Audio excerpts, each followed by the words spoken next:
الله من قرأ الفاتحة.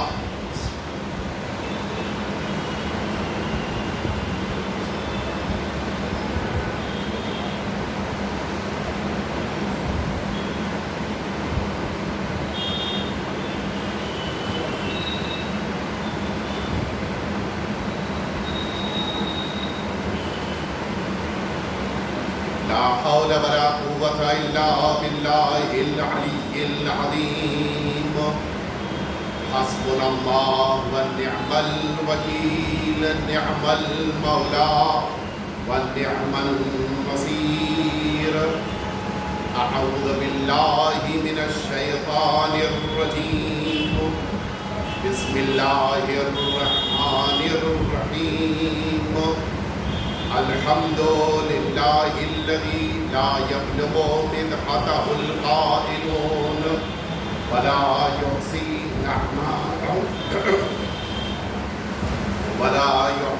نعماءه العادون ولا يؤدي حقه المجتهدون.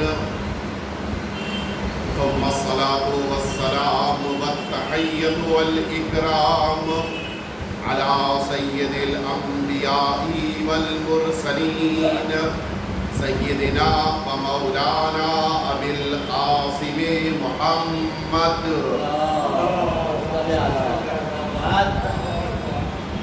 صلى الله عليه وعلى أهل بيته الأطيبين الأنجبين، لا سيما الإمام المبين بقية الله في الأرضين.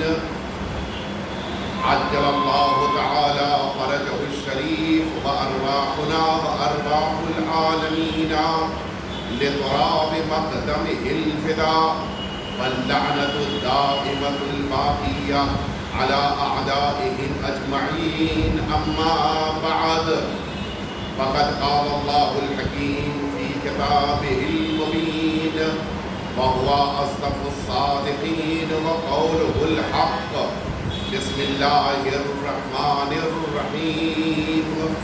يا أيها الذين آمنوا كتب عليكم الصيام كما كتب على الذين من قبلكم لعلكم تتقون. بالکل کے صلوات دیتے ہیں آپ.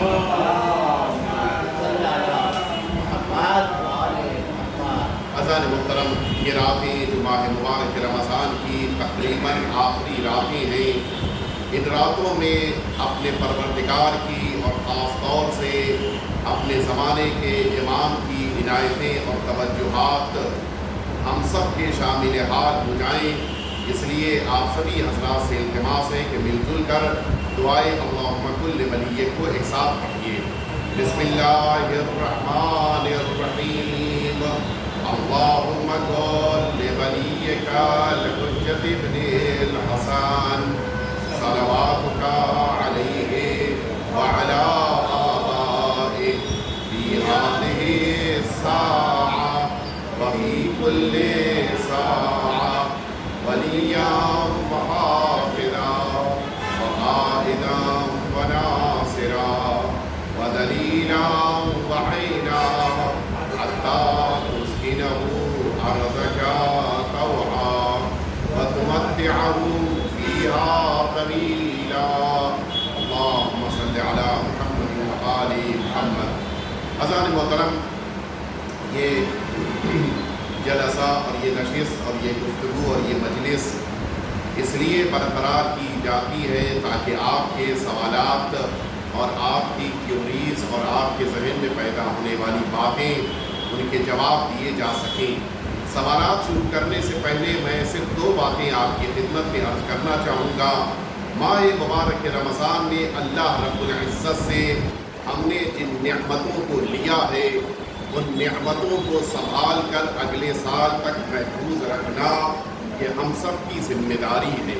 اور وہ نعمتیں دو عدد ہیں، البتہ 7 نعمتیں ہیں، جن میں سے 2 بڑی نعمتیں ہیں.